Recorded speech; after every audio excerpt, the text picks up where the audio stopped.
চাকরি হতে আয়ের ৫ নম্বর ক্লাসে বেতন বৃদ্ধি সংক্রান্ত গুরুত্বপূর্ণ একটা ম্যাথের সমাধান একেবারে সহজে আলোচনা করে বোঝানো হবে। ম্যাথটা খুবই গুরুত্বপূর্ণ, অনেক কিছু বোঝার আছে। ক্লাসটা একেবারে ফুল স্ক্রিন করে দেখো।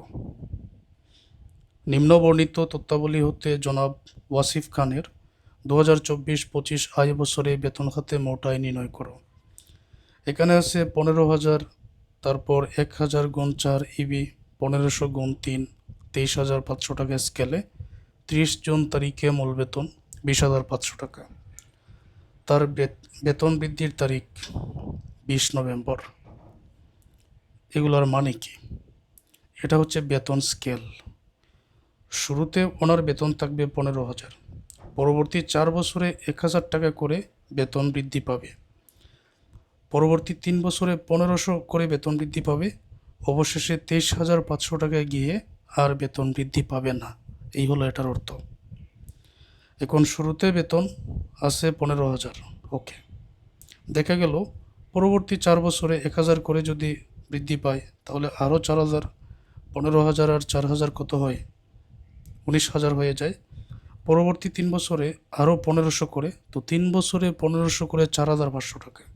তো 4,500 টাকা যদি 19,000-এর সাথে যোগ করা হয় 23,500 টাকা হয়। 23,500 টাকায় গিয়ে ওনার বেতনটা আর বৃদ্ধি পাবে না, এটাই বলা হয়েছে। 30 জুন তারিখে 2024-25 আয় বছরে 30 জুন তারিখে মূল বেতন ওনার 20,500 টাকা। বিষয়টা যদি এরকম হতো প্রতি মাসের বেতন 20,500 টাকা, তবে আমি এটাকে 12 দ্বারা গুণ করে 1 বছরের বেতনের টাকাটা নিয়ে আসতাম। কিন্তু এখানে তো বলা হয়েছে তার বেতন বৃদ্ধির তারিখ 20 নভেম্বর, মানে প্রতি বছরে ওনার বেতন বৃদ্ধি পায় 20 নভেম্বর ওনার বেতন বৃদ্ধি পাবে। তাহলে তো প্রতি মাসে বেতনটা সমান না। তো এই ক্ষেত্রে সহজ সমাধানটা কি আমি আলোচনা করব। বাড়ি ভাড়া ভাতা মূল বেতনের 40%, মাসিক চিকিৎসা ভাতা 2,000 টাকা, প্রকৃত খরচ 1,200 টাকা। তাকে সার্বক্ষণিক ব্যবহারের জন্য একটি 1500 সিসি গাড়ি দেওয়া হয়েছে, যার সকল খরচ নিয়োগকর্তাই বহন করেন। তিনি তার মূল বেতনের 10% অনুমোদিত প্রভিডেন্ট ফান্ডে জমা করেন। তো এটা নিয়োগকর্তা যেহেতু বহন করেন ওনার এই গাড়ির সকল খরচ, তার মানে এটা বেসরকারি চাকরিজীবী। নিয়োগকর্তা যেহেতু উল্লেখ আছে, এখন এটার ব্যাখ্যাটা দেখো। প্রতি বছরের যে কর নির্ধারণ করা হয়, এটা শুরুর মাস হচ্ছে জুলাই, শেষ হয় পরবর্তী বছরের জুন মাসে। তো তুমি জুলাই 1 তারিখ থেকে জুন 30 তারিখ পর্যন্ত হিসাব করলে এখানে কিন্তু 12 মাস হয়ে যাবে।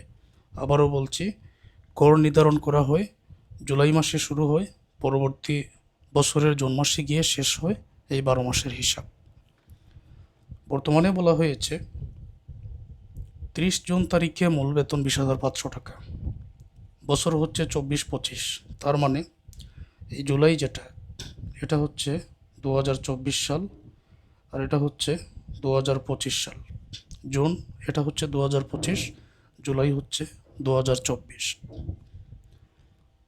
30 জুন তারিখে মূল বেতন 20,500 টাকা, অর্থাৎ এই জুন মাসে ওনার বেতন হচ্ছে 20,500 টাকা।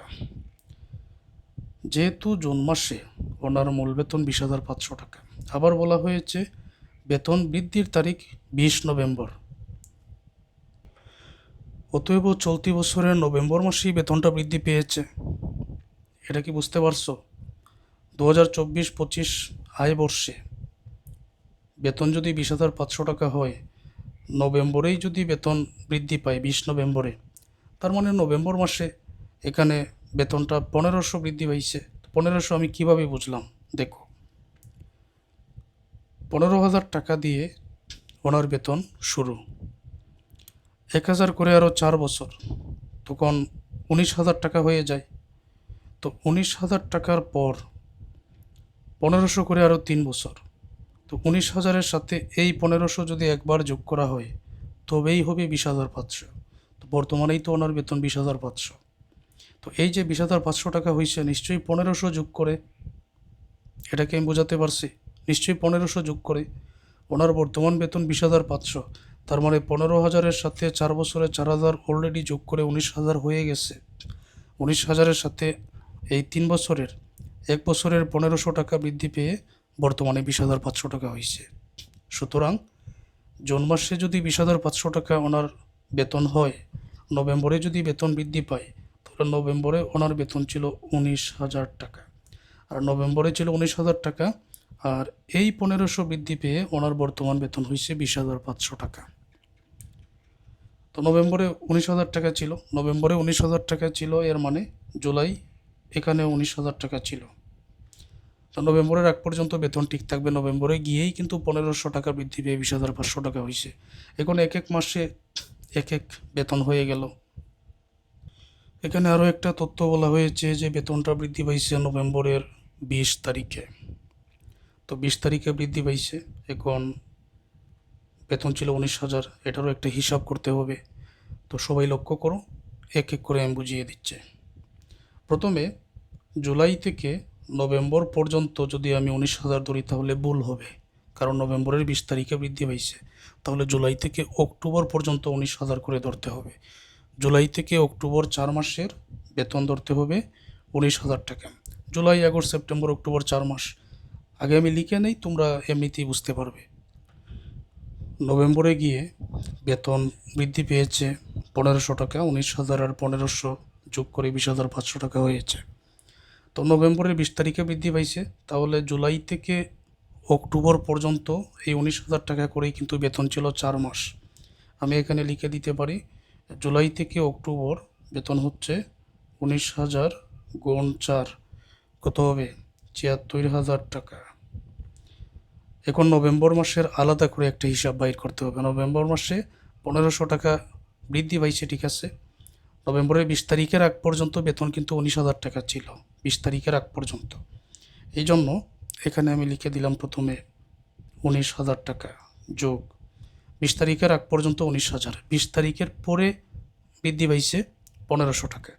এখন সম্পূর্ণ মাসের কিন্তু এই 1500 হবে না। যদি 20 তারিখে বৃদ্ধি পায় তাহলে সম্পূর্ণ মাস শেষ হতে আর কতদিন বাকি আছে? নভেম্বর মাস, এটা তো 30 দিনে হয়, 20 তারিখও হিসাবে ধরতে হবে। 20 থেকে 30 তারিখ পর্যন্ত গেলে 11 দিন এই মাসের বাকি আছে।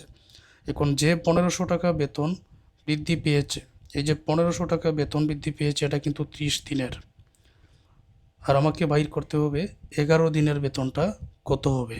কিভাবে? দেখো, বেতন বৃদ্ধি পেয়েছে 1500 টাকা। এখন আমি যদি 1500-কে 30 দ্বারা ভাগ করি, তাহলে একদিনে কত বৃদ্ধি পাবে সেটা কিন্তু যোগ হয়ে যায়, কিন্তু যোগ করতে হবে আমার 11 দিনের।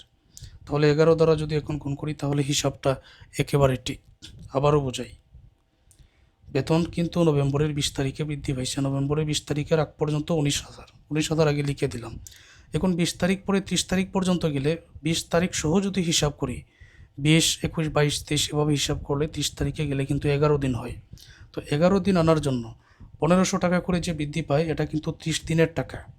এক মাসের টাকা মানে 30 দিনের টাকা। এই 1500-কে আমি 30 দ্বারা ভাগ করলে এক দিনের টাকা চলে আসে। আমার 11 দিনের প্রয়োজন, 11 দ্বারা যদি গুণ করি 11 দিনের টাকাটা চলে আসবে। বোঝাতে পেরেছি? যদি এখন তুমি এটা সম্পূর্ণ হিসাব করো, তখন ক্যালকুলেটারে পাবে, মানে 1500-কে 11 দ্বারা গুণ করো, 30 দ্বারা ভাগ করো, ভাগ করে দেখো কত হয়, 550 হবে। তো 19,000 এই 550 যোগ করলে হবে 19,550। এবারে আমরা নভেম্বর পর্যন্ত শেষ করলাম, এখন ডিসেম্বর, নভেম্বরের পরের মাস ডিসেম্বর। ডিসেম্বর থেকে একেবারে 2025-এর জুন পর্যন্ত যেতে হবে। ডিসেম্বর থেকে জুন পর্যন্ত হিসাব করলে এখানে 7 মাস হয়, এখনও 7 মাস বাকি।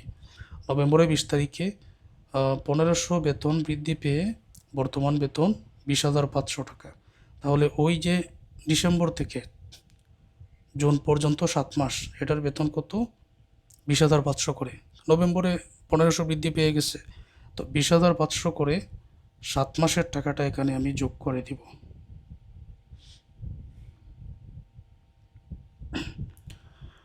কত হবে? 1,43,500। এই হচ্ছে টোটাল বেতন। এখানে যোগ করলে এটা টোটাল মূল বেতন যেটা, এখানে যোগ করলে হবে 2,39,50। এটা এখানে নিয়ে আসো 2,39,050। এবারে আর কি কি আছে এগুলো আমরা যোগ করে দিব। এই অংশের কাজ শেষ। বুঝতে অসুবিধা হলে আবার তোমরা এই অংশটা দেখে নাও। বাড়ি ভাড়া ভাতা মূল বেতনে 40%, মূল বেতন যত পেয়েছি এটার 40% আমরা আবাসন সুবিধা লিখে দিব। মাসিক চিকিৎসা ভাতা 2,000, প্রকৃত খরচ এখানে আছে 1,200। তো প্রকৃত খরচ দেখার প্রয়োজন নাই, যে মাসিক চিকিৎসা ভাতা 2,000 আছে এটাকে 12 দ্বারা গুণ করে আনতে হবে। সার্বক্ষণিক ব্যবহারের জন্য 15 সিসি গাড়ি দেওয়া হয়েছে, তখন 15,000 টাকাকে 15 সিসি গাড়ি হলে 15,000 টাকাকে 12 দিয়ে গুণ করে আনতে হয়, এটা আমরা জানি। আর নিয়োগকর্তা তিনি মূল বেতনের 10% অনুমোদিত প্রভিডেন্ট ফান্ডে জমা করেন। যেহেতু তিনি জমা করেন তাহলে নিয়োগকর্তাও জমা করেন, এটা বেসরকারি চাকরি।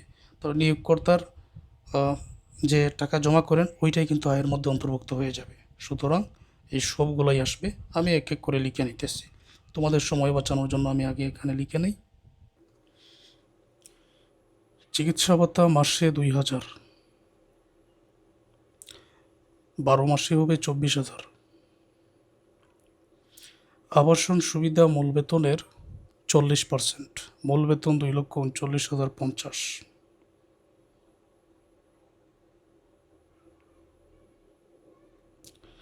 এটার 40% টাকা হবে 95,620। মোটর গাড়ির সুবিধা 1500 সিসি, যেহেতু মাসে 15,000 ধরে 12 মাসে হবে এখানে 1,80,000 টাকা। নিয়োগকর্তার দান, নিয়োগকর্তার দান হবে মূল বেতনের 2,39,050, যেহেতু তিনি তার মূল বেতনের 10% অনুমোদিত প্রভিডেন্ট ফান্ডে জমা করেন তাহলে নিয়োগকর্তাও জমা করেন 10%। উত্তরে আসবে কত? 23,905।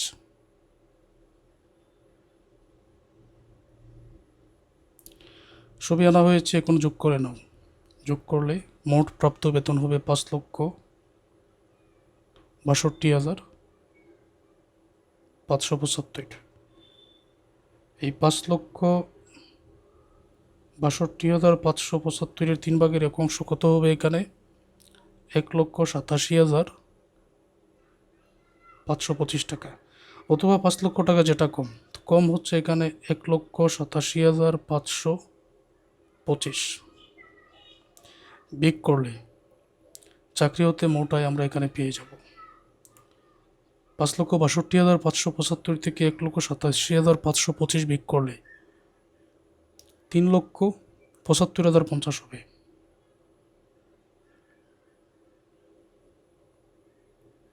এটাই হচ্ছে চাকরি হতে মোট আয়।